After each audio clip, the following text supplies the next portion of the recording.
World Championship Wrestling presents the Japan Super Show, Rumble in the Rising Sun. Travel to the Orient, where champion Ric Flair faces the Japanese challenger Tatsumi Fujinami for the coveted WCW heavyweight belt. Then, two superpowers square off when America's own Sting battles his former foe, the Great Muta. Don't miss the Rumble in the Rising Sun. When World Championship Wrestling superstars travel to Tokyo, Japan, you can bring the action home only on pay-per-view. Has there been a more bizarre watch along here, Jim, on our little venture? Because I can't recall a time. Well, maybe some clashes where they just completely ignore clashes and start doing pay-per-view build. But this is just all and out like, hey, we're doing angles that we're not going to keep going with on the pay-per-view that we're trying to sell you like a normal pay-per-view. Fucking bizarre. I mean, let's face facts. How often are they really trying to sell us on a pay-per-view with the stories leading up to it anyways, right? It's like, it's usually about a 20% hit rate, so not that different. Yeah. No, at least, I mean, this ends in something fun, at least. We're not going to, like, Dixie Dynamite. Or whatever some of those other horrible ones were. St. Valentine's Massacre or whatever the fuck. Yeah. Oh, right. They're actually mending a Japanese friendship in this one instead of destroying it like at that fucking thing with Tenru. Jesus. But yeah, I'll be honest, outside of a couple, well, literally the one thing, which was Owen's debut, I have like 0 for the paper or the TV directly before it. I have some notes about the TV before though. Hit me with notes of the TV before. Okay, so first off, for whatever reason, they are just going with Sting and El Gigante as a tag team on house shows. And for whatever reason, that means our TV is infested with these terrible, like, fake squash matches. That's the only way to really put it, because El Gigante is not even good enough to win squash matches. So Sting's just, like, having to do everything. I've really never seen a bigger fall from grace for a top guy. I mean, he was the world champion in January. Oh, Sting, you mean? Yeah. No, Sting is just like, gosh, yeah, I can't even. He feels almost like he's the same as Pillman right now, and we love Pillman, and Pillman's great. But again, this guy was a world champion in January. Had to go through Sid and then the Black Scorpion, and now he's just trying to find some tag team. Yeah, if he tagged with JYD next week, I wouldn't be shocked. You know what I mean? It's just that path we're going. It's so bizarre. They do get like something on the 3-2 Pro show out of Rick and Barry against Sting and El Gigante. That was fun. That was fine because El Gigante very minimal in that match, as you would imagine. Heel schmaz bullshit finish, though, which is the story of WCW anyway, but that was kind of cool. The coolest thing that happened was on Worldwide, and that was Lex Luger defending the U.S. title against Sid. Just on a Worldwide, no build. That's what is maddening about this watch-along, is I think to myself, and I even wrote about it during this Luger-Vicious match, this feels like one of the big matches they could put on, like a pay-per-view. This feels like you've built it. Like, you had the whole thing where Luger killed him in 5 seconds. Now Sid's killing everybody. Like, this feels like this is what you're building to. It's not, though. And you're just throwing it on Worldwide, which is the most syndicated TV, I think. I think I might have even missed that match. I missed the Steiners winning the tag titles from the Freebirds. I didn't go back and watch that. Was that from the 3-2 episode? I think it was, maybe. No, that was of Worldwide.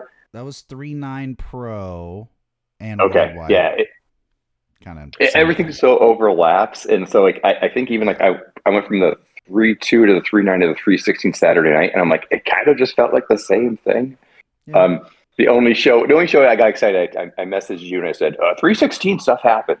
Yeah. We get, I mean, I started that with a Terry Taylor versus Bobby Eaton match, so that's how thirsty I was for entertainment. Was Terry Taylor got me excited for a second. Yeah. That 3-16 Saturday night gives us Luger, Sting, Gigante versus Barry, Larry, and Danny. I love that Larry Zbyszko is just like the fifth horseman somehow. He's like the stable warrior or something. It's great, fabulous. Yes, Owen Hart shows up It's one of those things where you're watching the screen, and I hear the announcer say Owen Hart, and I was like, wait, what? Yeah. And there he is jumping over the rope. Apparently, he lasts 6 whole matches before going to WWF. And then also in that episode, One Man Gang shows up. He may have been here one of the previous weeks, but One Man Gang is with Kev. Yes. And that's fun. That's fun. Kev's got the makeup on. So Kev's been listening to like Bauhaus and The Cure and Joy Division. And so he's kind of in this... Two old men end up going through a goth phase, that kind of thing. So One Man Gang and Kev's back, so excited for that. And then during the show, they let us know that the Steiners had won the titles from the Freebirds, who held it for apparently 48 hours. They had to return. They had a receipt. They returned the World Tag Belts because the Steiners couldn't beat Doom, apparently, who was breaking up anyways. Whatever we're doing, guys. So, Steiners are the World Tag Champs. They also have the U.S. title. They inform us they can't have both. So I don't know if we're just dropping the U.S. title and forgetting about it, or if they're going to move it on to somebody else. I don't remember. But, it's just, so it's not a lot kind of, going into this. It's just kind of random matches. And like you said, if you get a good one, it's going to end in some kind of shitty finish. It's not a good run of TV when one of the highlights legitimately is when Gordon has this random wrestling wrap up, and it's just Fujinami and Choshu highlights, and then like Muda screaming at a guy. I was like, this is the best thing going on, and it's New Japan TV. So there you go. It's just, I don't know. And then that was the only thing they ever mentioned, by the way, of anyone Japanese, anything of the Japanese show. It was 3-2. Hey, on the 21st, we're doing this pay-per-view, the simulcast deal. It'll be cool. Yeah, and that was it. So, the simulcast would be odd anyways, right? Because it's probably running at like 4 a.m. here or something. I don't know. Time zone difference. So it's funny to think of wrestling fans in 1991 going, "Oh, I need this pay-per-view. Got to watch it at 6 a.m. Before I start to work." Nowadays, we're all about that. Yeah, we're like, oh, AEW is running the pay-per-view at 10 a.m. Fuck yeah, I'm here for it. Perfect tailgate, bro. Yeah, so basically the story during this whole little beat is Ron Simmons is fucking babyface, and Teddy is obsessed with fucking his life up, which is great because we love Teddy. I think the one thing with Ron, though, is I don't feel like Ron is fully babyface again until he tells the kids to stay off drugs. Yeah, he needs to circle the wagon. Yeah, if I don't get any kids don't do drugs kind of talk, there's zeros are heroes, heroes are zeros, those kind of things. I'll be a little disappointed in Ron. Absolutely, that was the fun thing with the Starrcade opening though. They had the typical New Japan kind of opening interview segments, and then Doom's there together. I literally wrote down, "Oh, hi, Doom." Yeah. They in the opening promo, they made it seem like they're a tag team, like they're just a tag team. A later interview portion, Raw. So they mentioned, I think, in ring, he gets on the mic and does it. But to open the show, it's just, Doom are just friends. They're homies. Yeah, they're just whatever. And you're like, okay. And then, of course, they immediately drop that too. So there you go.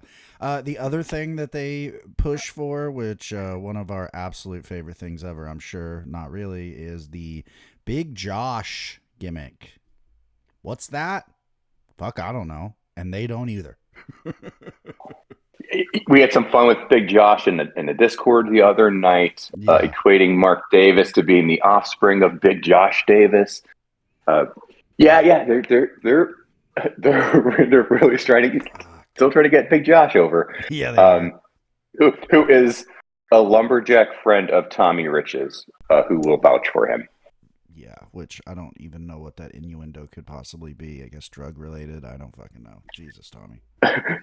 he delivers lumber. I used to work a long time ago in sales, and I had some ex-cons working for me, and they said when they dealt drugs through the phone, they would call it lumber. Oh, well, that's I'll send you 10 shipments of lumber. And that's how they would kind of shield their drug talk on the phone in case the feds were listening in. Nice. I love it. The feds, baby. Well, the feds were letting Big Josh do whatever he wanted because, man, it was an interesting situation right there. And then again, very WCW. He comes, he goes, he comes back. Let's talk about the real main event of this talk through, or this watch along. And that's Limp along. The Nikita Koloff lifting videos. Oh, Buddy. You know what's funny? I don't have it written as a note at all, but it's just because I knew I sent it to you. And yeah, Nikita's back, and he is grunting in steam or fog, something along those lines. There, I believe it was on the second, was the first Nikita one like this.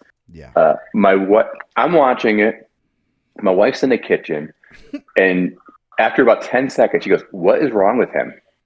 And I had to tell her he was taking a really exhaustive dump, a very involved shitting, because he is just grunting, and it's like a sauna steam room, but it's a gym. I think I was partially kind of decentralized in myself. I was floating into space trying to get into that Nikita zone, because that boy was just he's like shoulder pressing. Like when you look at it, he's shoulder pressing like maybe 70 pounds, and it just doesn't seem like something that's gonna the amount he's lifting doesn't seem like something that's gonna cause Nikita Koloff to grunt that much. No. If he's pushing up 500 on the bench, I get it. But he's like shoulder pressing like 90. Yeah. And I'm like, I can do probably like at least 70, and I haven't worked out in a while, Yeah. Well, and also my favorite too was the sit-ups with the plate behind his head. I don't know. That felt prisonish to me. I didn't know the purpose of that. It also seems like when you do it on your chest. Yeah. Right. Right. So is that like you're not dropping it down to do it. You're putting it on your chest and you're lifting it that way. It's just it seems like a director who never worked out is telling him what to do, and it doesn't really make sense. But if somebody out there has like the plate behind your head crunches, let us know. But it just feels like something that's going to rip your arms out of their sockets or dislocate a shoulder or something. I don't know. It looked bad, and you imagine if he really would have during filming that, Dusty would have been like, "Damn, baby, really." And again, Dusty, what is your obsession with Nikita fucking Koloff, buddy? You've tried this like 3-4 times. Let's move. You know what though? I'm here for Nikita Koloff. Yeah. In the right format. Not the steamer. I do kind of need him bald. Like Nikita with hair, it's not my bag. I understand now that we're going with the Middle East is the enemies and Russia maybe is our friends now, but that didn't happen to Lex. Lex said, no Russians are my friends right now. Yeah, fuck them. But it's again the idea of somebody just shows up, Nikita shows up, pranks Lex in the head. We haven't seen him wrestle at all yet, right? No. And he's like, I want my belt. I want a title match. And it's like, motherfucker, wrestle. You're like Elegante. I want belt. No, wrestle. Win matches. Earn your shot. Well, Sid's ready to do that. He's got a Paulie interview, and this was really good. And this is 3-2. He's on El Gigante. I'm the real giant.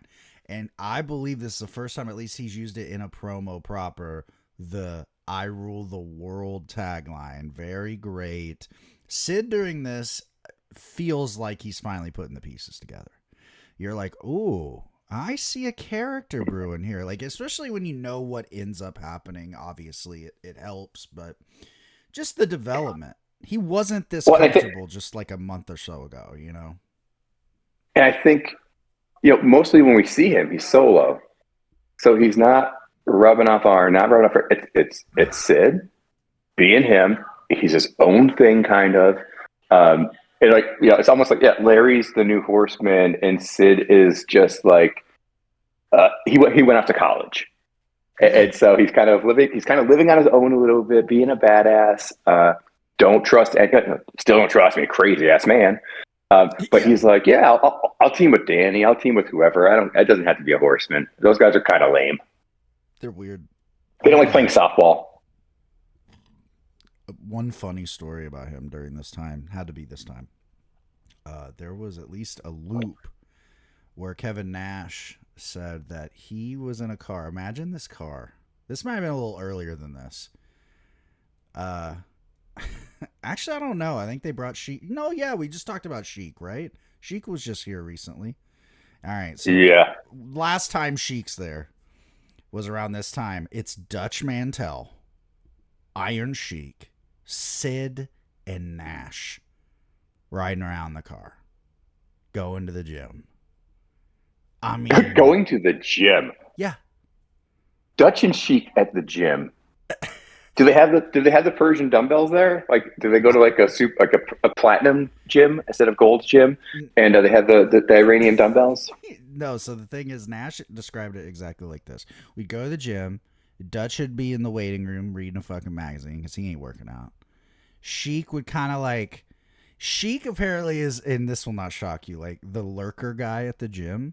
He kind of walks around. He'll curl a couple 20s, keep a pump on.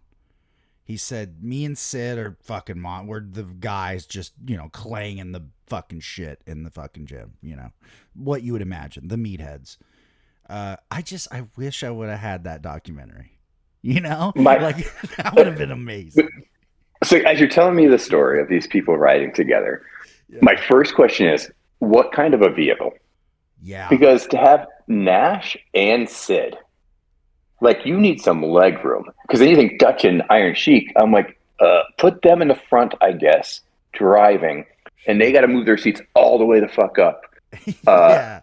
It's just thinking about the logistics of sitting in, having two guys who were like 6'8", sitting in a vehicle together. It wasn't like the luxury. It was like a Cadillac Escalade or something from something from this time frame. It's just. That fascinates me. Yeah, of just what vehicle were you in and how and who was where in that car, because like Nash and Sid cannot sit back to each other. No, it can't be like Sid driving and Nash behind them, man. It just ain't working that way. Fuck, that would be crazy.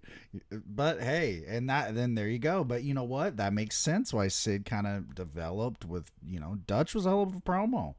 He's always been great at fucking telling people how to cut promos. So there was that. And then we had Dan Spivey and Dustin Rhodes just killing people now and again. They're just floating right now. They're just kind of keeping hot. Yes, the Freebirds dropping the titles. It happens at the 3-9 Pro taping. So that's why you didn't see it just kind of hit. Again, they just doing something major on a very minor scale. It's just WCW 101. I don't know why. And especially, I guess I don't know what's better, right? Because you got the longtime World Tag Champs Doom, and they lose on pay-per-view. Okay, and then for the Steiners to win it, like, you really think that's something that would get some ratings that kind of gather some interest? And it's like, we just did it. We just did it in like Charlotte. It's cool. It's fine. Whatever. Fucking Omni. Hope you didn't have plans that Saturday to watch Worldwide, because otherwise you're totally not gonna know what the fuck happened. Yeah. Fucking preseason baseball is preempting fucking WCW on TBS this week. Who knows? Tis the time. Larry Legend's in full effect. He kind of like reemerged during the War Games thing because Arn was hurt. And now they're like you said, he's like the fucking sixth man, the fifth man, if you will, of the Horsemen, which I like that shit. I think there needs to be more of that and not just let a guy in a group. I think that's where, like, to make a modern comparison, like, everyone dogged the whole, like, man, Ricochet, why isn't he just in Hurt Syndicate? And it worked out. It's because sometimes that's not your role. That shouldn't be your role. Just the next guy. Have adjacent people. It's like what FTR's doing with Megan Bayne. They're not a unit, but they got common enemies right now. That shit works. I do like Stokely getting out there talking with her, though. Talking for her, though. That's pretty cool, man. No, and the thing is, I think at this point they kind of see Sid is. He's grown up, man. Birdie's ready to fly the nest, and so you still stock up the Horsemen. So if Sid flies the coop and blows up, you got somebody else to fill in the blanks, basically. Come to find out, the Horsemen's not even the thing that blows up here in the next few-ish months, a little longer. You know, one of the biggest stables of all time for WCW, the Dangerous Alliance, is forming, because this is kind of the gestation period. You know, Paulie being on commentary more and having more of a presence on television, and Larry's Paulie's managing nobody right now, right? No, he's doing the whole I'm Okay. just a commentator thing, which Okay. I like that. I think they need to use that more, where a guy kind of like, well, Don Callis really did it. You know, if you think about it, he was like the guest commentator for all the Kenny matches, and then, you know, he reveals he's the. I love that shit. That's good storytelling. It's like a guy pops in. I think the Attitude Era really fucked people's brains up in wrestling, of that whole everything's got to be random. Whoa, where'd this guy come from? It's like that shit gets old fast. Speaking of getting old fucking fast, this whole Paulie, Missy, Caddy thing, like, I don't know. I can't imagine it being a time and place situation. It doesn't feel like it mattered even back then. It just feels like, okay, here it is. Low hanging fruit. This isn't a statement. I'm not taking this statement lightly. Missy's voice irritates me. Yeah. And it'll be women's voices, and I like women's sportscasters. It's not that. It's like she's very like loud and very loud and true. Like she doesn't know mic's in front of her. Yeah. And so everything's kind of a scream, and everything is kind of like she has a secret, and you know, and it's just, I don't know, man. It just, she needs to drop the volume like 40%, I think, and then like the high pitchedness and the kind of the shrieky nature will dissipate a bit. But yeah, it's kind of, I like looking at her, but kind of hard to listen to, man. Kind of hard to listen to, especially with when her and Paulie are fighting. Well, yeah. Then it escalates even more. It's like, oh no, just be normal in an interview. Wish I could get her to travel to the future and see how Renee does it. Right? Yeah, that's how you do it right there. Have some fucking something going on. Yeah, so that's a whole lot of nothing. Rip Rogers rules. I don't know why they didn't go with him as like a fucking stooge and heel. He was great. You know. He's just going for it. Yeah. He is just like, I'm going to come out looking at, he's like Seth Rollins, where he's like, I'm going to come out looking as ridiculous as possible. Yeah. I'm one of the cats from Cats. He just dresses in all kinds of just weird ways, like he's going to like a ball later. One of the balls from Eyes Wide Shut or something. He's just dressed, hair designed in weird different ways. I like him.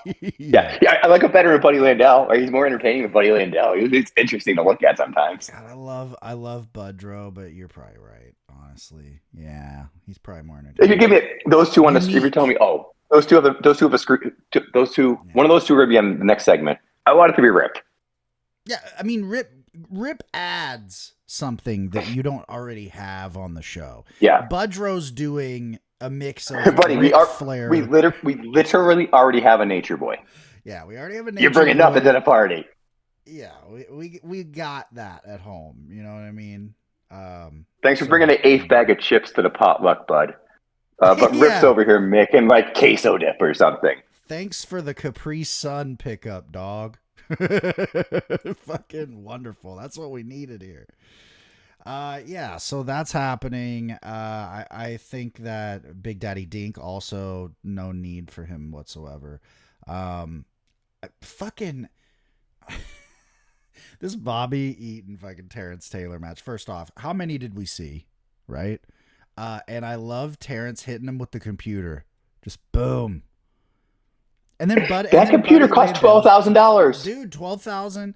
But Buddy Landel is part of the York Foundation. And by the way, this can't last long. This has to end like now, because I don't fucking remember Buddy Landel being in WCW in 91 very long. And he cuts a promo. This is actually pretty. He's like, well, you know, with the recent success of the York Foundation, it was a no-brainer. And I'm like, really? Because the guy that started it's out of here. Well, no, Mike Rotunda's doing very well. All right. If I join the York Foundation, maybe I'll go to WWF. God. So, yeah, that was a big steaming turd. More Nikita erotica. I mean, every week he's got more of that going on. Yeah, and they're different, right? I hear grunting. I see steam. Yeah, you just. Let's just say that I was a glutton for punishment, and I clipped a lot of that. Okay, that's gonna be used for a lot of troll comments going forward. I feel like that's also. I mean, that's going to generate the listens here. When people see that and go, "Oh my God, gotta see what the hell the context is behind this steam room shitting." Yeah, we might have to end this show with the Luger, I'm coming. Which really is a line he says during one of them, and I'm like, "Oh my God, Dusty, what are you doing?" We were trying to pretend you're not coming, but thanks for filling in the blanks, homie. Yeah. So, technically the last main event of WCW before the big old pay-per-view in Japan is One Man Gang killing somebody, but the last good match is Larry Legend, Dangerous Dan, and Barry Windham, which, holy shit, what a trio that is, against Sting, El Gigante, and Luger. And the craziest part of this fucking trios match is Luger takes the heat. And at one point, I'm like, that guy's taking the heat? Like, I mean, to be fair, out of the three, I guess maybe he's the least. I don't know. It was fucking weird, though. I was like, Sting can sell better. I guess it kind of makes sense where it's like the middle guy, as opposed to like when you're going for the hot tag, you want it to be like, I know who he's going to. Yeah. And if it's Sting, if it's Gigante and Luger in the corner, it's like, oh, either one of those guys is a good win. Like, except for Gigante, but in our head back in 1990, we're supposed to think it's a big deal. But I guess it kind of makes sense. But yeah, I mean, Luger taking the beating as the U.S. champ. I mean, that's it worked. Interesting, and builds up to like, Danny or Barry in the future challenging them, I guess. Man, Dan Spider. Yeah, the 316 Saturday night was like kind of the only thing that really was much memorable outside of Nikita's segments. And of course, Owen's, debut in WCW. That was pretty surreal, and he looked great, and that's the thing about Owen.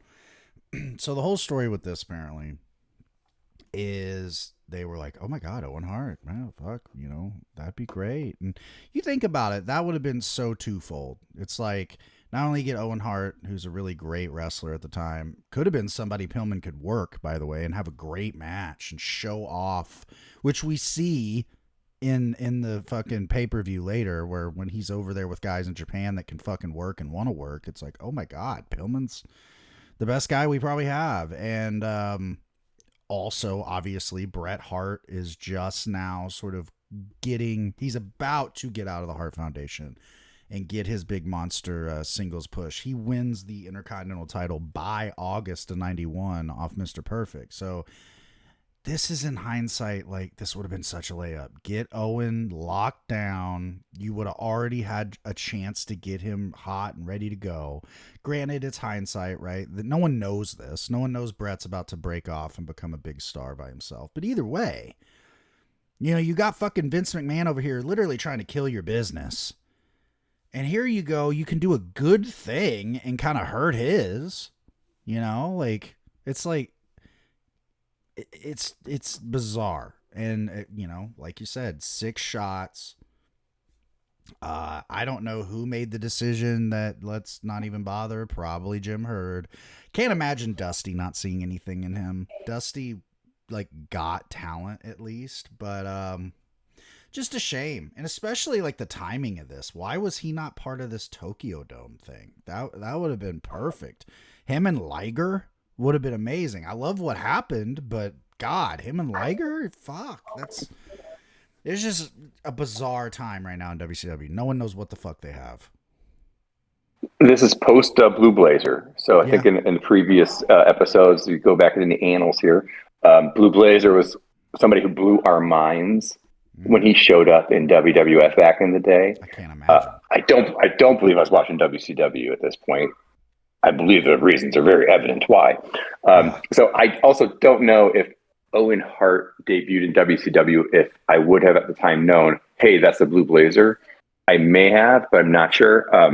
But yeah, he's out there. His finishing move is jumping off a top rope with his back to his opponent, which is just something we don't see much here ever. No. And so just kind of, when he showed up, you matched it up exactly. I'm like, Pillman. put him in a tag team with Pillman, make him wrestle Pillman. Like, it would have been great. Yeah, I mean, and right now, and especially with what they're going with, where Steiners are like their tag guys, and so it's like, well, the best thing for the Steiners is to have guys that can work them. We get into it later. What happens when they get guys that will work? It's fucking. And this is interesting. It's interesting looking at the Wikipedia. It says Hart debuted in WCW on March 16th, 1991. First of 5 TV matches he competed in, all of which were against jobber talent. One of the bouts saw him team with Ricky Morton.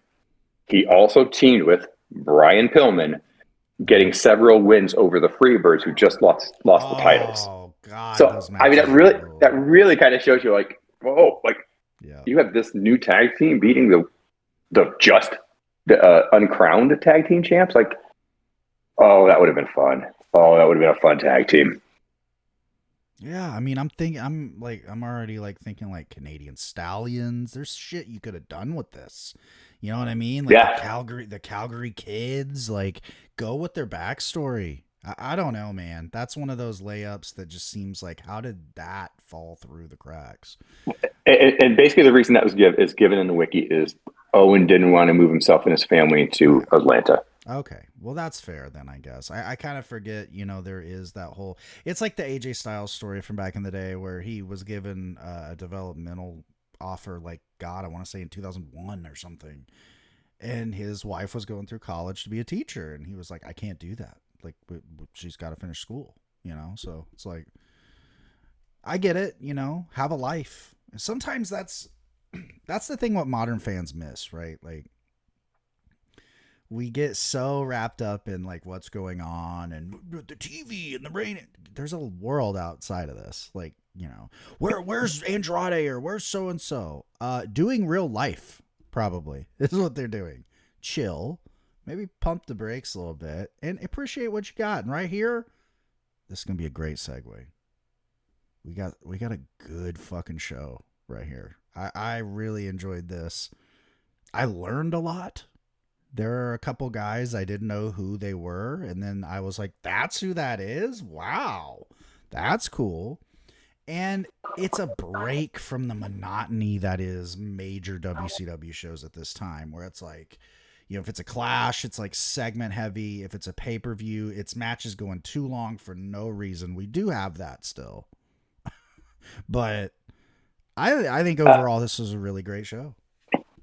It's kind of a bit of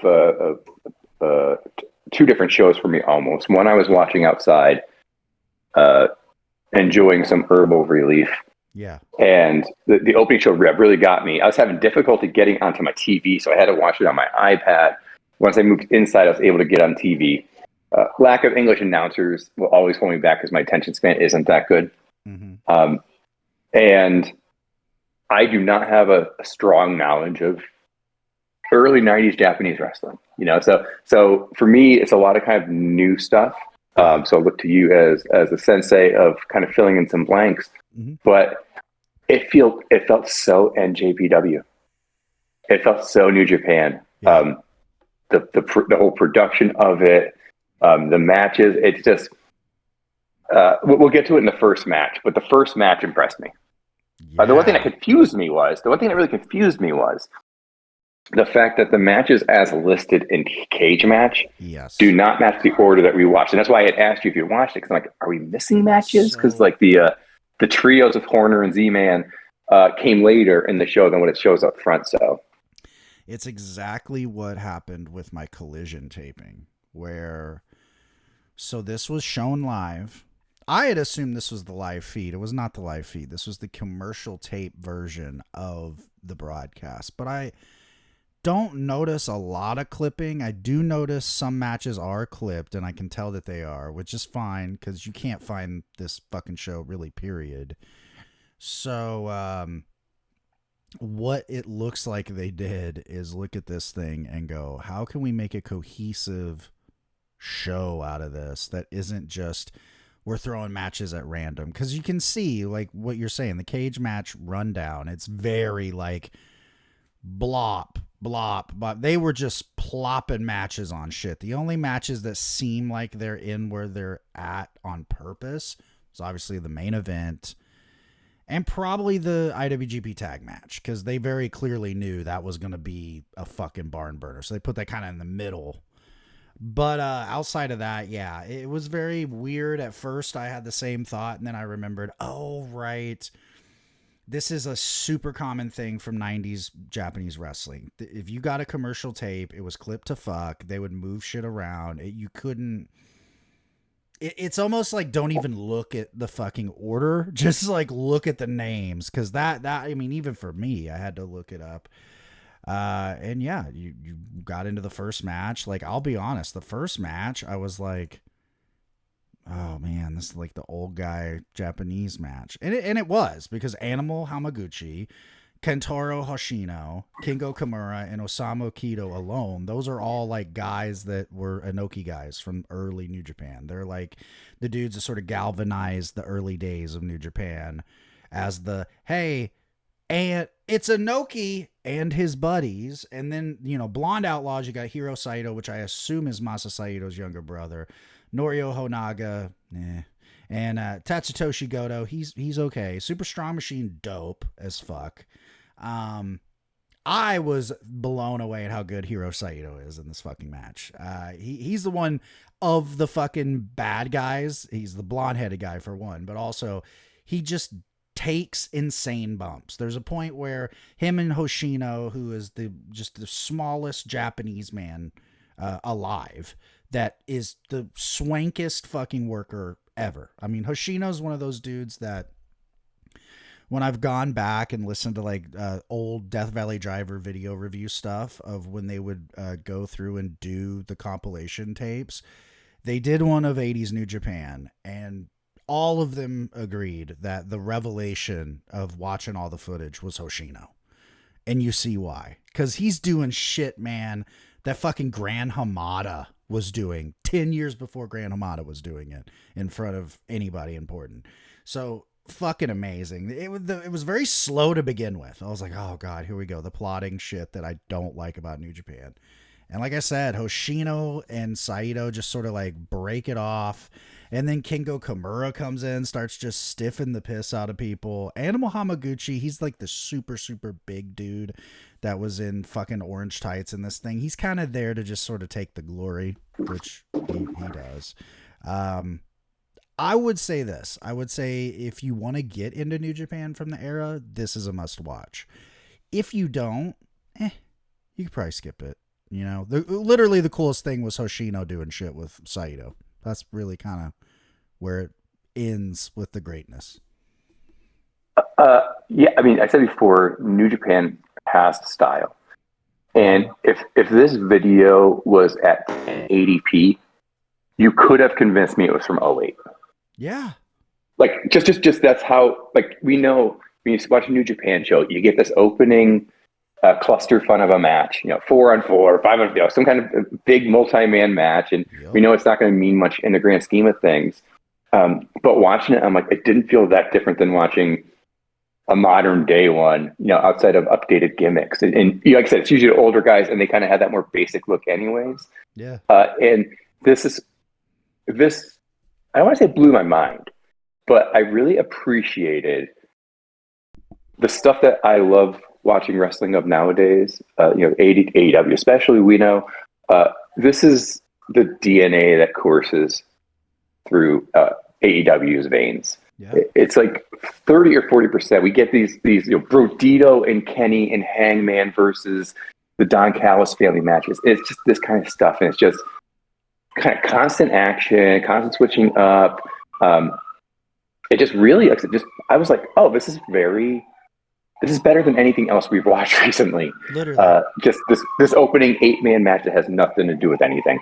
It was just it felt modern to me in the dated way that New Japan is. It was just great. Yeah, I mean, I literally posted on the bad site that this match is better than most modern matches, and that's not even a knock. It's just, it is. Like, these guys could fucking work their ass off, and you put a bunch of guys that can work, regardless of if they are great athletes even, which there are a couple. It just is fun. Like you said, it's fun. And, that sometimes that's all wrestling needs Great to way be. to open. Great way to open a show. Yeah. You know, and these WCW pay-per-views, it'll be like, you know, Terry Taylor versus Ranger Ross, and you're like, I can give zero fucks for this match, but this one, it gets you in that door, it gets the crowd going. Yeah, I thought it was great. Scott Norton kills the Equalizer. This is one of the ones that it too long. Honestly, even for a squash, too long. You're like 2 minutes and 23 seconds. Too long. It really was. The Equalizer. Looking at the Equalizer, I felt like I was playing NES Pro Wrestling. Yes. He looked just like that, and he had like the Nord the Barbarian boots with the fur. He kind of had those going on. So the Equalizer was really. I enjoyed this too. Because it just Scott Norton's a big meaty man. It's an Arby's match. It's meat madness. I can take 3 meaty men slapping each other around for 3 minutes. I'm like Troubles over there. Oh. Norton yanks him up from a pin at one point. That probably had you screaming at the TV to just wrap it up, just wrap it up. But he yanks him up for the pin. But I mean, let me put it this way: you want 3 minutes of this match or 3 minutes of Elegante versus Big Cat? Oh, this all day. Yeah, at least this has some. That's what I'm going with. You're going to give me a 3 minute squash. This one is more entertaining to me. And I mean, seeing Scott Norton before his WCW run and seeing the kind of the New Japan beast that he was. Yeah. Do you know who the Equalizer is? Anybody we know? Oh fuck, he's he's Dave Sullivan later, and I can't remember his name, but. I just check. He's American Hawkwind. Yeah. Barbarian, not like Barbarian. No, because then the boots of the fur kind of makes sense. Captain Ron. He's also Captain Ron, which was also a movie in the 90s. Dave Sullivan, the Equalizer, and Evad, which is just Dave backwards. Yes. So that's how he got famous. He was just a fucking journeyman guy doing jobs in the Tokyo Dome. Hey, it could be worse. For the first 2 matches here, pretty excited, right? Pretty excited for me for compared to the other pay-per-views. I'm like, we're winning so far. So far, we're winning. There's no Z-Man match yet. And we go from that, man, to one of the best matches on the whole card. And one of those matches where I'm like, how do people not talk about this more? Probably because it's kind of just par for the course for all 4 of these guys. Masahiro fucking So you can't find it anywhere. You also can't find it anywhere. Oh, that's why too, right? Yeah. Well, it used to be readily available. See, that's the whole thing. Like, I remember when it was the Japan Super Show. That's why it's confusing. I watched this before on tape for sure as the Japan Super Show. And I can tell you it was cut to fuck because I don't remember this. I do remember this match cut. It was like cut up badly. And like a few other things. I definitely had never seen Norton and Equalizer, right? And then Giante and fucking Dickhead. Actually, Mr. Hughes, I apologize. I actually like him. But all that stuff was cut out. But this was fucking great. And like I said, I'll put the link up for the archive.org. I don't give a fuck. What are you going to do? Come after me? This is somebody's fucking shit. Fuck you. Fair usage.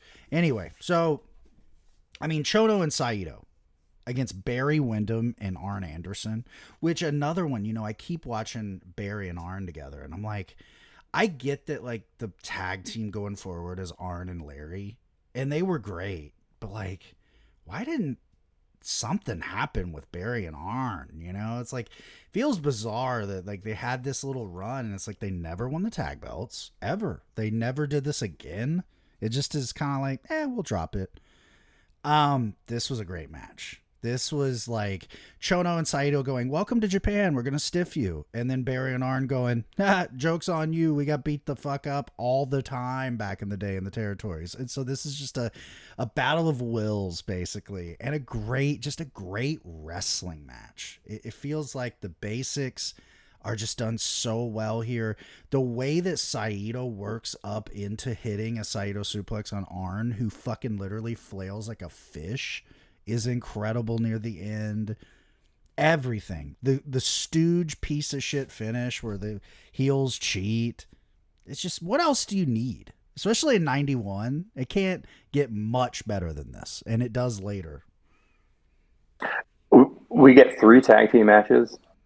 They're all great. I mean, they're all very enjoyable. Saito's kind of got that Ishii, that Ishii build. And so kind of the whole time, it's like, oh, it's just Ishii's son, basically. Just trying to, you try to find that modern day comparison. Mm-hmm. But I mean, yeah, you guys, just going at it, a bunch of professionals.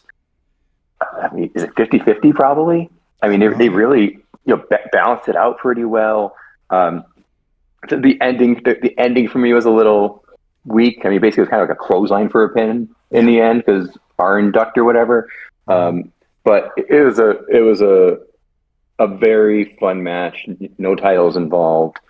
I mean, just going. It's just great wrestling. Nothing I can add to it. It's great. We go from that to probably something that really confused you. It was Inoki, right? Yes, it was.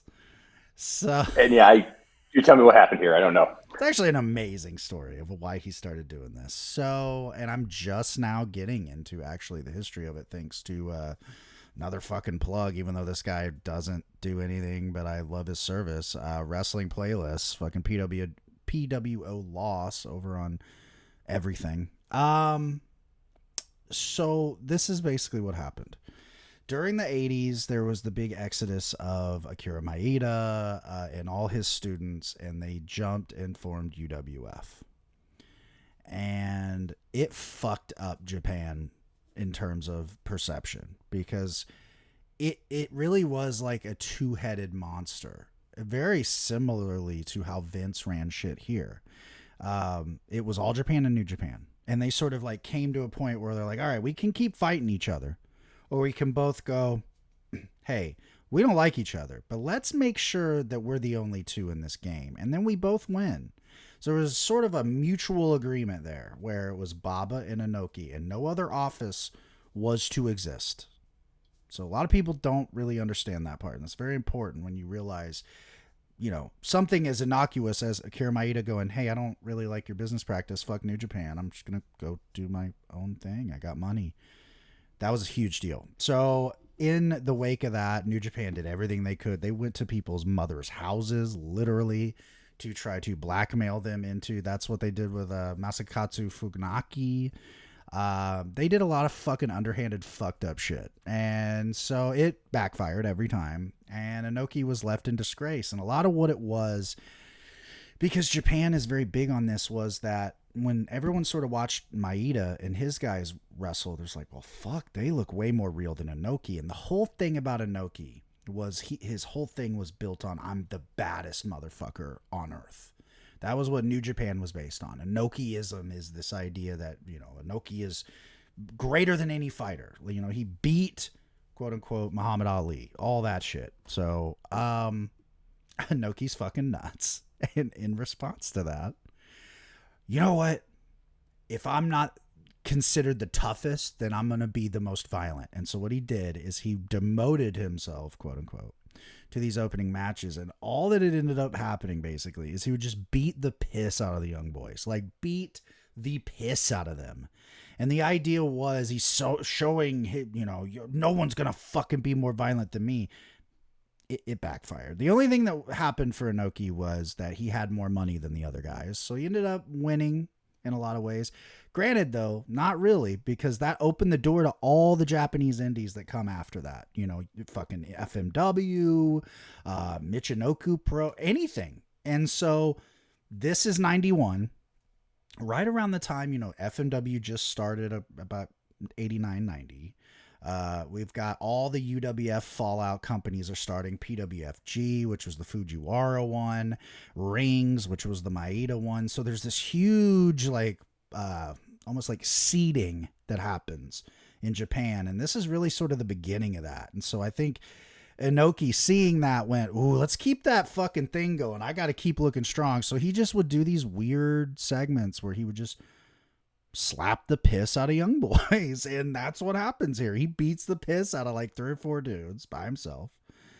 and just screams into the mic his little catchphrase. And that was our intermission. That was the official intermission for New Japan. So that's that. There's at least a reason for it. So yes, very strange world, Japanese professional wrestling. I see Inoki come out. I'm like, okay, it's Inoki. Yeah. And he goes in the ring, and there's somebody else already in the ring. And then, yeah, like you said, there's just a bunch of like guys in the ring, and Inoki's just flipping. I'm like, he's pissed off about something. Yeah. So it was just a weird little thing. But I'm like, he must get on the camera, basically. Yep. He just had to show his might, especially in this fucking joint show. You know, everything very calculated, you know. Just show the Westerners that I'm a tough guy. Like, I guess he thought Dusty was going to go in the back and try to shoot on him. I don't know. Anyway, so that happened. And then the match that was voted match of the year in the Wrestling Observer for 1991 was next. Hiroshi Hase, Kinsuke Sasaki defend the IWGP tag titles against the Steiner brothers. And obviously I had seen this before, because I'm that kind of psycho that during the 2000s went, I need a list of every Wrestling Observer match of the year, and I got to watch all of them. So I did that. I didn't really pay attention, though. You know, that was back when I was like, I saw it. What were your thoughts on it? My brain's jello. Drugs are neat. I thought it happened. It was a thing. So here, you know, I wrote a lot of shit down. At the end of the day, you know, this was just a great match. It was, you know, the product of 4 super fucking athletic dudes going out there and going, hey, follow this. And that's basically what this is. You know, this is in the midst of Hase really becoming a huge star in Japan. He really had just kind of been a junior guy. And this was his ascension into that higher level of New Japan. And then Kinsuke is really a prodigy. I mean, I don't know how old he was here, but he can't be very old. Very, very young. Had just sort of broken onto the scene as a guy really at all. So the fact that he's got the tag titles with Hase, it's very clear that they know, like, ooh, we've got something with this Sasuke kid. We gotta keep him strong. And they do. He ends up being a massive deal for many, many years for New Japan. And the Steiners. I mean, the Steiners are sort of the faces of this WCW in 91. If you really want to put it down to brass tacks, it's not Flair and it's not Sting right now. It's the Steiners probably. I mean, I would say for this show, it would seem like Flair and the Steiners are like the big U.S. draws for that. And probably the Steiners, I would say even more, it seems, because it was very over with the crowd. Mm-hmm. It felt like they were very focused in the opening promo segment. And I mean, I'm going to guess the closest that we've seen to matching the Steiners' athleticism was Doom previously. Yeah. But these guys match it. It's literally just like, I always say Godzilla, King Kong, but just kind of the school bully from Central and the school bully from like Tech fighting. And you're just like, they're going to pull all the dirty bully tricks that they use, and they're just tossing people around. I mean, moves that I don't think I've seen before happening in the match. Mm-hmm. And they were doing a lot of mat wrestling. It was great to see the Steiners outside the normal formula. Yeah. I mean, they're equal. It really is very much one of those looking in the mirror sort of matchups, because you look at it and it's like, okay, well, Hase was an Olympian, so he can go on the mat with them, and he very much does. He makes it very clear very early, like, you ain't gonna bully me. Like, you're fucked if you think you're gonna do that. And then, you know, Kinsuke is a fucking just monster power guy, so he matches Rick's monster power guy shit. And there's a point where he fucking lariats Rick, and Rick lands directly on his fucking head. And you're like, oh, so the match is over because his career's over. No, he just gets up. They do a doomsday bulldog. Nutty shit. Top rope Olympic slam before Kurt Angle was even an Olympic gold medalist. You know, this is very There's few things when I look back and, it's hard. Wrestler of the year, match of the year, whatever. That shit, the older you get and the more you watch of this stuff, you're like, really though? Like I could watch if I watched every match that was on tape from 91, I could probably find one better. I probably could. But of all the match of the years and all that stuff, if I really want to think about it, especially for 91, a very low year for wrestling, yeah, it's probably this. That I've seen that I can remember? Yeah, probably. It's a fucking great match. I mean, 13 minutes. Yeah, that's the other one. It's not that long. It just feels like one of those things where it's like, yeah, they packed 20 minutes of crap into 12 minutes. Yeah. Because that's the speed these guys. Yeah. It's nuts. It's incredible. Surprised it would win match of the year, considering how many people probably didn't have access to see it back in 1991, but a worthy winner all the same. Well, you also have to keep in mind, especially back then, that the Wrestling Observer, or any of that voted shit, these are pretty much exclusively tape traders. So that's a lot of it. And I would imagine they probably got those said tapes pretty late into 91. I mean, God, if you think about it, rentals after theatrical releases, I'm thinking, well, God, it used to be several months, it'd be like 6 months. You get 6 to 9 months down the road. Yeah. So I would imagine that probably happened, and maybe a little quicker. I would imagine maybe this summer, somebody might have got smart and ripped it before then onto a fucking VHS. But either way, this is great. But not only that, it's a fucking great finish. The Steiners win another set of tag titles. So right now they're sitting at 3. I know, like you said, they got to relinquish the U.S. titles, so I guess they don't count. But right now, they're riding high. I mean, there isn't a bigger act in not only WCW, but really in wrestling right now. I mean, Japan right away is like, we like the Steiner brothers, and that's not normal. That doesn't happen. Yeah, I mean, get that. Yeah. Throwing the belts right on. I'm throwing the belts on them. I mean, that's if that's not a tag, if that's not a sign off on who you are as a tag team, nothing. Well, and it says a lot later when they come back from WWF, they don't go right back to WCW. They go to fucking New Japan first because they were so heavily requested. And then we go from that to a match that, hey, that one was great. This one's great too in a different way. Crusher, Bam Bam Bigelow, and Big Van Vader against Doom. And this is it's not anything like the one before, right? This is just beat the piss out of each other. Fucking stiff. There's a point early on where Vader hits that Vader bump thing on Butch, and he knocked him out. There's no way he didn't knock him out. He's like, whoa. It's nuts. I mean, okay. So at this point, we had the Arn Berry tag match. Wonderful. Then we get Steiner's match. Excellent. And then we were like, oh, we're throwing this next one at you two guys. I hope you're ready to deal with it. And I saw you post earlier the kind of the opening promo where it's like Bigelow and Vader in suits, I believe. Yes. That's funny as hell. But Bam Bam, Crusher, Bigelow, Big Van Vader as a tag team. This is like 1991 pornography. Oh, yeah. And they're taking on Doom. And this is where before the match, Ron takes the mic and says to the Japanese crowd, who's not going to understand him anyways, we signed up for this match a while ago.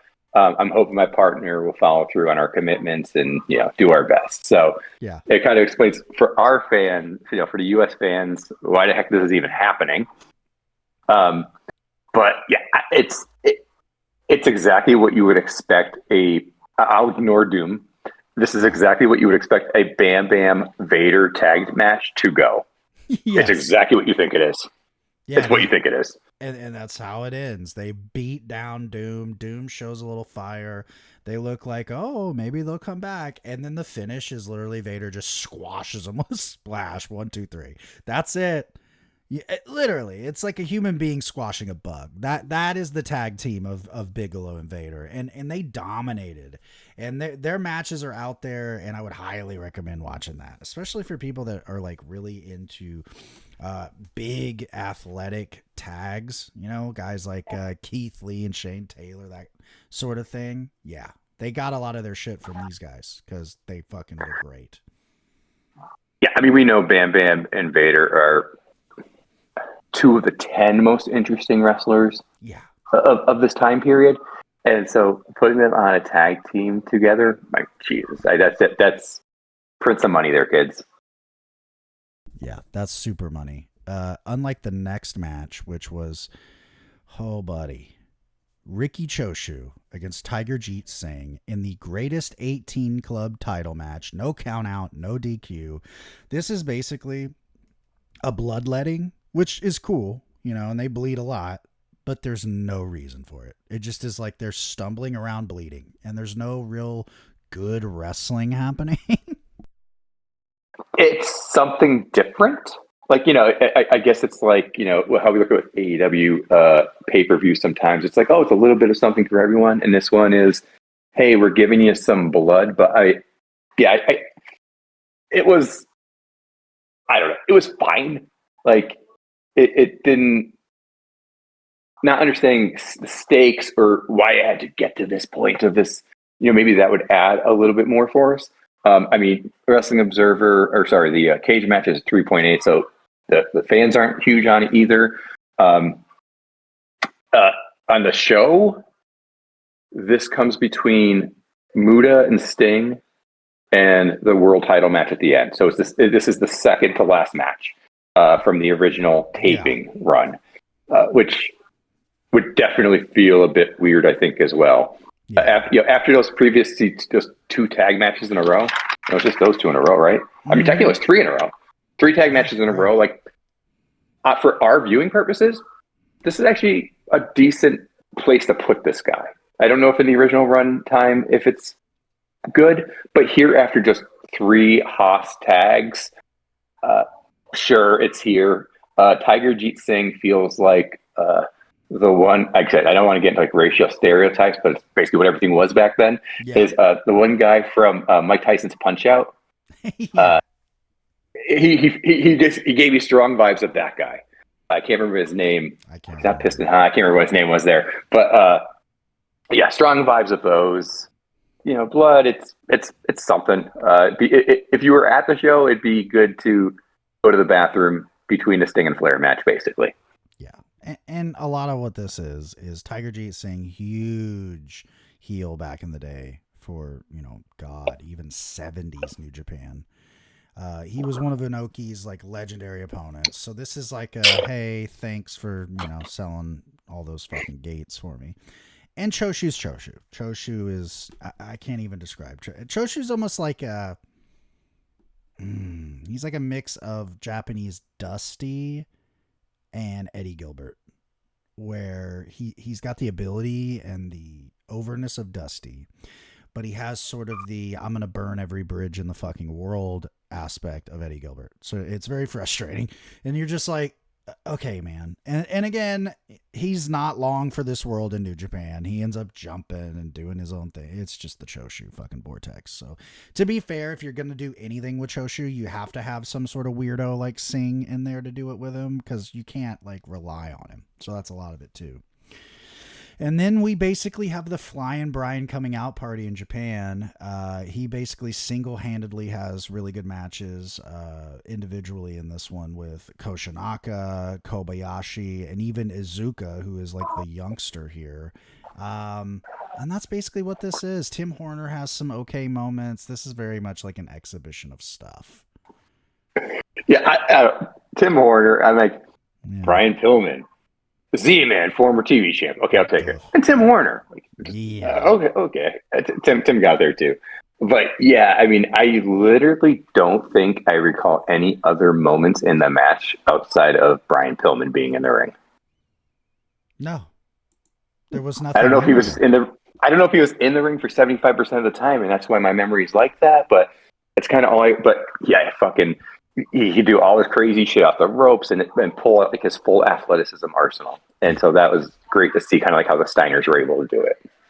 Yeah, it was very similar. And you know, it's like, man, Brian really didn't ever do a lot of Japan stuff. and it's weird that he didn't. He fits so well into that world, but he obviously goes on and has great matches with Liger, but not really in Japan. And speaking of him, here he is, Jushin Liger in the green suit, which is not one of the common ones, defending the IWGP Junior Heavyweight title against Akira.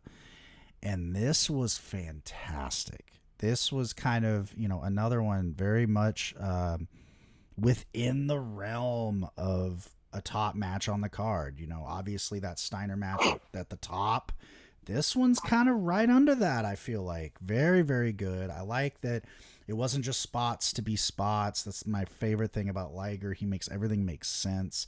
There's limb work here. Both guys go after each other's knees. It feels like an intense battle. It feels like something both of these guys have to win. It's obviously for the junior heavyweight title. And, it's Liger at the really not the peak, but he's getting there. This is kind of early Liger figuring out everything. And it's kind of where we like with Kyle Fletcher, where we're like, oh, he's there. It's kind of how we're feeling there. And in this match, I'm going to say it felt violent. Yes. It felt like it's junior heavyweights, but they were beating the shit out of each other, trying to cause damage. It wasn't just I fly into a flippy move that has low impact and now you're hurt. It's like, no, my move had impact. Like I came with my full force on your body. And it really, like, I'm like, wow, this match is long. And it's just because of how much damage they were doing to each other. It was only, I think, 12 minutes, 13 minutes, 60 minutes. So it was, on the longer side for us. Oh, yeah. But again, it was like 25 minutes of action in there. Like it, and they were just going, if they weigh 200 pounds, they were causing the damage of a 280 pounder is what it felt like. So it was a really good match. It's definitely another strong recommend from this show. Yeah. Yeah. And I mean, Akira's one of those guys that doesn't get a lot of love, but I always thought he was really, really good in the ring. Kind of had weird moments where he'd retire, come back. He's one of those sort of guys, but amazing. So good here. Yeah. I don't have a lot of familiarity with him, and he had a really cool presence. Yeah. He definitely stood out from, kind of other, New Japan wrestlers. He just what did he do at the beginning? He shot something out of his hands or something. Oh yeah. He does the Serpentico, the streamers out of the hands. Yeah. Okay. Yeah. That's what I thought. So yeah, he does the streamers. But and the finish was Liger does basically a DDT off the top rope. Yeah. And I'm like, oh, okay, yep, that'll finish the match right there. Okay, yep, we should be done. That's the final move. Yep. Yeah, that was like the final gas move he was doing at the time, and for a while, and he does it very well because it looks like he's fucking dead. And that's exactly what I wish I was after this, because then right after we get El Gigante against Big Cat Hughes, and this was a very huge waste of time. It says 2 minutes and 16 seconds on Cage Match. Yeah. The comment I had for this match was the crowd seems happy. Yeah. Like the crowd seemed very excited to have El Gigante and this giant, and he's kind of having fun with the crowd. Yeah. But as I mean, and I think this is maybe the first El Gigante singles match I've watched. Easily. Like yeah. I don't know if we've seen him in another singles match. So it's kind of but don't impress me much. But no. Yeah, it was just the crowd seemed happy. Yeah. We're not happy here in 2025, but they seemed happy at the time. They loved it. They were all about it. And that's fine. Japan's very forgiving with that stuff when you're like this huge. They're all about, it's like Andre. That's why Andre fucking had a whole other career in Japan, because even if Andre would have sucked, I mean, you're a giant. They fucking love that shit in Japan. They love oddities and things of that nature, and there's nothing odder than El Gigante. Yeah, whatever. And the most frustrating match of this show was the next one. Great Muta and Sting. And what I mean is, you can't ask for a better start to a match than this match. They immediately go into fucking craziness. Right off the fucking bat, Muda's hitting his handspring elbow. He's doing dives to the outside. Sting's basically going, I'm AR Fox now. He does insane dives to the outside. This is like a complete awesome fucking deal where everyone's flying around. Everything's going great. And then there's just a lull. There's a moment where Sting slaps a front face lock on and he don't stop with that front face lock. And when I tell you this thing abruptly hit a skid, it was like, what happened? And I'm like, I rewound it. I was like, is there a moment where someone gets hurt? No, I just think they ran out of fucking steam. And this one just plods on after this. They never get it back together. Sting even fucking gorilla presses Muda the outside. It doesn't save anything. It's a mess. It's one of those things, like, I would highly recommend watching the first half of the match. And then right around the first time you see a face lock go on, just stop. It doesn't get better. It gets worse. I don't know what happened. It's fucking annoying. Love these two guys against each other. And I don't remember it being such a mess. So I must have watched that fucking clipped ass commercial tape or something, because this was a mess. Yeah, I mean, we've seen them do better before. Oh, yeah. Like you said, it starts House of Fire, it drags, and I always love the Sting press slam, where he just holds the guy. And I think he did that to Muda previously. So I always love that kind of sign of strength. And then the ending, missed in the face, yes. And then a pin. So kind of what we expect, but no, I mean, not what we want it to be. Not what we want it to be. It was bad. Yeah, that wasn't a fun situation. And I feel kind of the opposite about the main event here. Title versus title. IWGP Heavyweight Champion Tatsumi Fujinami against the NWA World Heavyweight Champion Ric Flair. There's a fun little backstory to this because these guys never crossed paths ever. And it's a simple reason why. Because Flair was in the NWA and the NWA had the working agreement with All Japan. And Fujinami, oddly enough, worked all the WWF guys like Hogan. There's actually some really good Fujinami Hogan matches because New Japan had the working agreement with the WWF for a long time. So this is the first time. It's actually very notable for two very distinct reasons. It's not only the first time they've ever wrestled each other, it's also the debut in New Japan for Ric Flair, which is bizarre. It's not every day that you can be a guy that's been in the business. I mean, at this point, he's already been in the business almost 20 years. I think he broke in 72 or 73. So he's going on 20 years in the business at this point. And he's making his debut somewhere. It's really cool. And I really enjoyed this match. There is two different Fujinamis, I would say. There is Fujinami pre-88 when he really, really fucks his back up and he really is not ever the same. And then now. But I'll say this.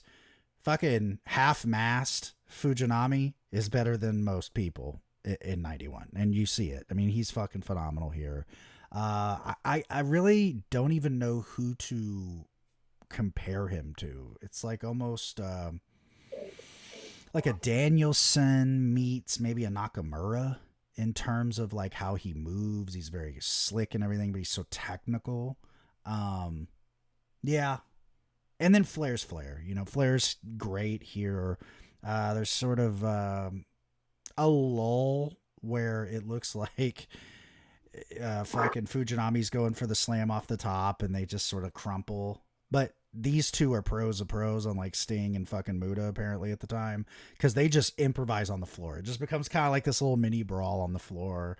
And then that sort of leads into the blading by Flair. Flair gets like posted or something. He starts blading because it's Flair.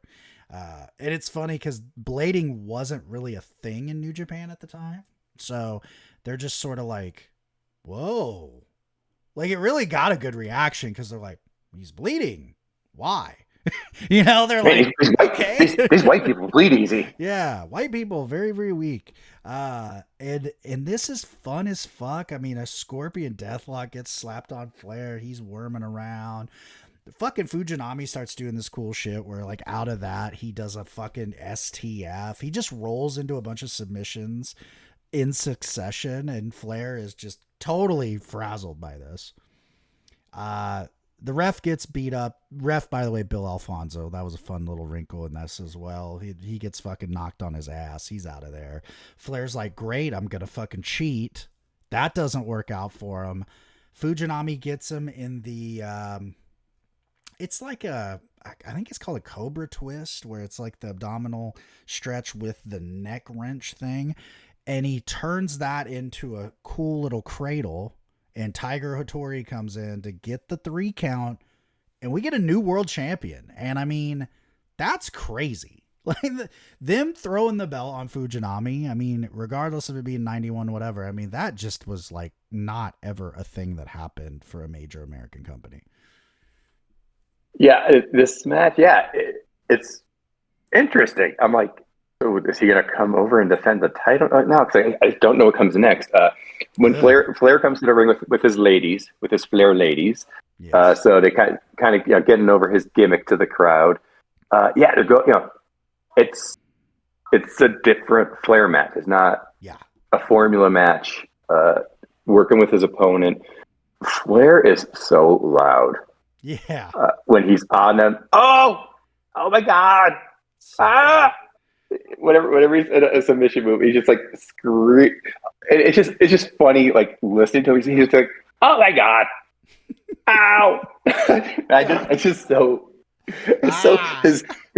His sounding is so comical because it's so loud. It's not like grunts of pain; it's just cries of pain, you know. And so, but yeah, IB, great match.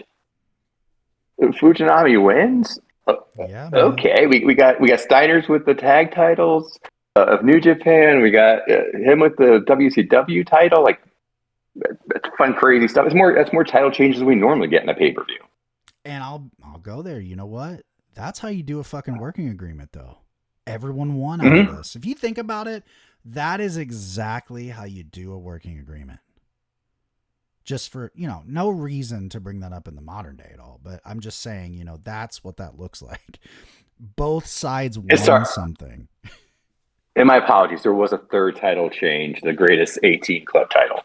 Also changed hands. So, I mean, that does give us 3 title changes. And Tiger G's saying, by the way, total freelancer in every way possible in his fucking life. Trust me. He's doing FMW and fucking New Japan at one point. So, yeah, it says 64,500 for the attendance. 64.5. That's awesome. This was right as, Japan is heating up. Not maybe for New Japan. Things sort of go wonky there for a little bit. But, I mean, fuck. There was a time when you could put any wrestling in the Tokyo Dome and you'd get a house. This was cool. I wanted to do this because it's like, for one, it was the next show up and I'm insane and I got to be completist about this or there's no point. But also it's a nice little like snapshot of wrestling in 91. That it was a bizarre time for sure. 91 was just a bizarre time. Everything. It's like it. To me, when I look at, my adolescent young life, my pre-college life, 91's like the weirdest year. Me personally, the world, everything is strange. I'm just looking at our upcoming show and like, holy shit, man, it's like 2 months until the next paper. Really? The next paper? Yeah, I think it's May. Wow. Or no, June or May 19th. Super Brawl, return from the Rising Sun. So it takes them 2 months to get back from Japan, apparently. Yeah, it's back in the day, man. No internet. There was no internet to propel planes. But we had the Concorde. They could have just flown across in like 3 minutes. They didn't have that kind of money, man. They spent all their money going to the flying fucking everybody to the Tokyo Dome. I see that. This doesn't make me feel good at all. Oh my God, really? Oh. But look what we're saving up to. Jesus Christ, man. Hey, but I do remember Super Brawl 1 is very good for the most part. The end of this looks very good. Yeah. Oh yeah. Beautiful Bobby and Arn. Yeah. See, we're getting into some good shit. That Lex and Sting Steiner's match, considered one of the greatest WCW matches ever, maybe the best. Ron and Butch in the cage, I remember being good. Tape fist match, I do remember Barry and Flying Brian's all right. Doesn't get enough time. Oz, come on, with the Wizard. Dustin For 40 seconds. Yeah, Nikita's killing Tommy Rich. I mean, this is pretty good. Oh, the U.S. tag titles are a thing still. Yeah. And I think we're going to be happy about it. The Mighty Thor. Oh, no. All right. Maybe there's some garbage here. But it's no, I mean, I'm telling you, there's a desert in the middle of the show. I also see an Elegante Sid Vicious stretcher match the last 2 minutes. So that is also very notable because that is Sid's last WCW appearance before he leaves for the WWF. And there is a whole... I'll have to write up a whole dealio about that because, man, what a mess. But, yeah, that's WCW for you. Great stuff on one hand, shit in the other. And we're just going to keep, I guess, washing our hands every time we do one of these fucking shows. So... yeah, yep, that is it. You fucking figured it out. It is the JIMDB on social media. I'm figuring it out. Finally got Troubles Rests as everything I have. I think the only exception is Blue Sky. I think it's Troubles Wrestling over there. But either way, we're trying to streamline everything. Troubles Weekly going on. I'm going up to the 3rd one. That's coming out. I'm already thinking about working on the 4th one. It's a total thing. I got like 90 things I got to do today. It's a mess. With that said, watch the wrestling you enjoy. Quit fucking letting these people bully you into thinking you got to watch everything. Go watch something that you like. Enjoy your fandom. But come back next week because we'll have more WCW insanity for you people.